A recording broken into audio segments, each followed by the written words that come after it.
My Hammond collection Carnotaurus just came in. The box is literally fucking destroyed. So that's great. I'm really hoping the package inside is okay because this thing is just soaked. It's soaked, the box is destroyed. I don't keep the boxes, but if the main box is destroyed, then I really hope the figure is okay. Okay, first impressions, we look okay. It's really nice up in wraps. Saran wrap, nope, I meant bubble wrap. The original seller did really well to keep it, but the secondhand shipping address they went through is like DHI or something.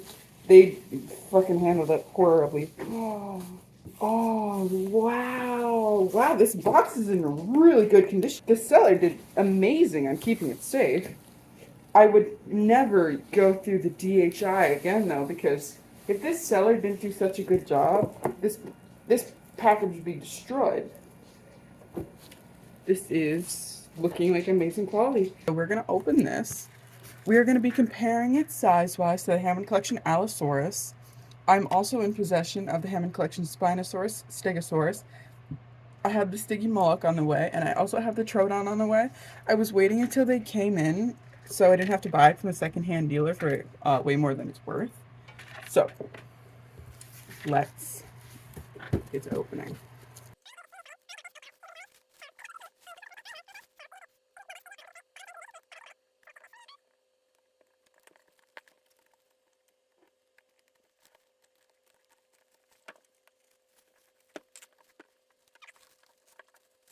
It's definitely not going to come waterlogged because the original box was very waterlogged, so look how much saran wrap was on there. Alright.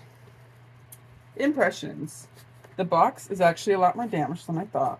There is scuff lines all over the top and a huge bend mark and a lot of scrapes and crushes and cracks. Personally, I don't mind because I don't keep the boxes, but you see that big top line crack.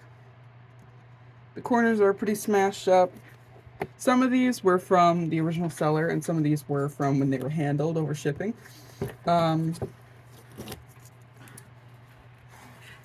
Looks like they have put some of their tape over the corners for some reason. I'm assuming it was opened once and then reclosed. It still has all of its cords, so let's open this bad boy.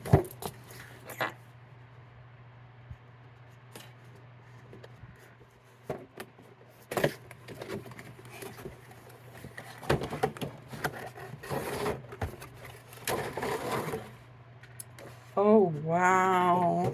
Look at this. Very, very nice. It doesn't actually have a smell, which is surprising, because sometimes these new figures they can have weird smells. It doesn't smell like anything, which is pretty nice.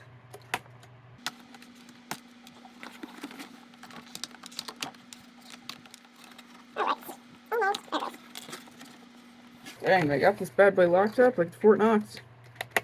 There we go.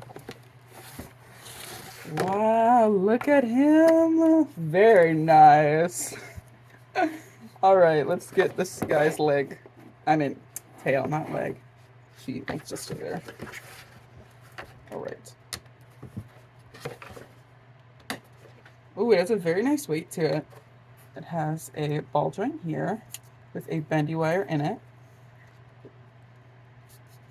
Very nice. The Carnotaurus.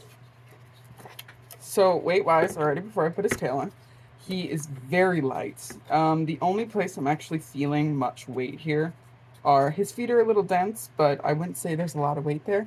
And his head is a little dense, but I also wouldn't say there's a lot of weight there. First impressions, the eyes, they're pretty standard for the Hammond Collection eyes of not really following the glass eyes. The only one I think is a nice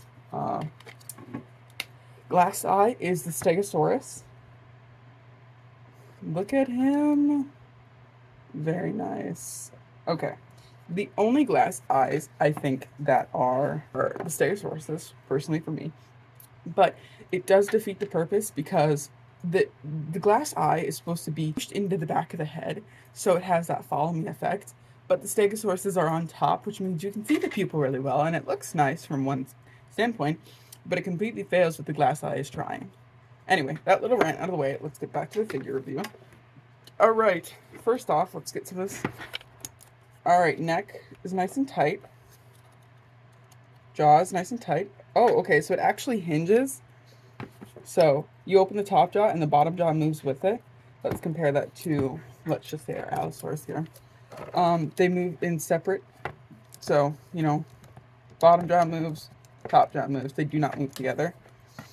I don't know why Mattel would do that. It's just a little harder on their part. And it leaves for less posability options. The arms, sculpting wise, it's a gorgeous figure. I mean, it's beautiful. The muzzle is a little short, but it gives that kind of charming look. The arms are a little bit long. Hey, Editor Quill here. The Hammond Collection Carnotaurus' arms are massively oversized, and Mattel's sculptors definitely overlooked that. For being a collector's edition line, they should definitely value accuracy over articulation points. They both face the right direction.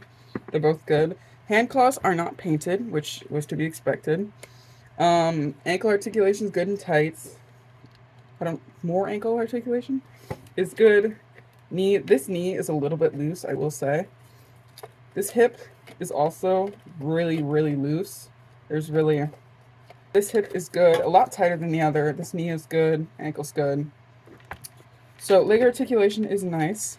One thing I have heard is you cannot turn their head either way here. You can turn it a little bit this way and a little bit this way, but turning it like that is completely out of choice. So let's take our Allosaurus here, and I'll show you what I mean. You can practically put his neck fully sideways. Paint-wise, it is a beautiful figure. Most gorgeous paint I've ever seen. Tummy paint only goes to the groin area when it should go to the tip of the tail, but that's like with a lot of Mattel figures. Mattel is lazy. As for the bendy wire, it's a lot stiffer than some of the other bendy wire, in my opinion. The Allosaurus has a very, very nice bendy tail. Carnotaurus is a little less bendy, and I think that's mainly just because of the size. Weight-wise, he kind of holds it kind of weird, and that one loose ankle doesn't love to stand right. So, size-wise, it's a lot smaller. It doesn't seem that way, but then the Allosaurus. This is the only pose I can keep the Carnotaurus in before it falls over because of its loose ankle joint. The feet-wise are very, very similar sculpt to our Allosaurus. They're just a little pinched in, which is a very traditional Mattel run-through. The dew claw is not painted on our Carnotaurus. It is sculpted in, and it does not have any paint, which is very disappointing, but not surprising. The Hammond Collection Spinosaurus does not feature any paint on its dew claw either. Paint-wise to the tail, these markings should go to the tip of the tail, just like the tummy markings should go to the tip of the tail. But it's very typical of Mattel not to do that, which is very disappointing because these are supposed to be collector's line toys. They keep insisting on the fact, but they are not bringing it up to standards. Sculpt-wise, these muscles are beautiful. This leg marking and a few of these markings are a little too deep. Ribs don't work like that. It looks like someone took a fork and rubbed it through. There are beautiful, beautiful ridges on the neck here. They're gorgeous. Weird thing that Mattel did is they really, really pointed this area here up.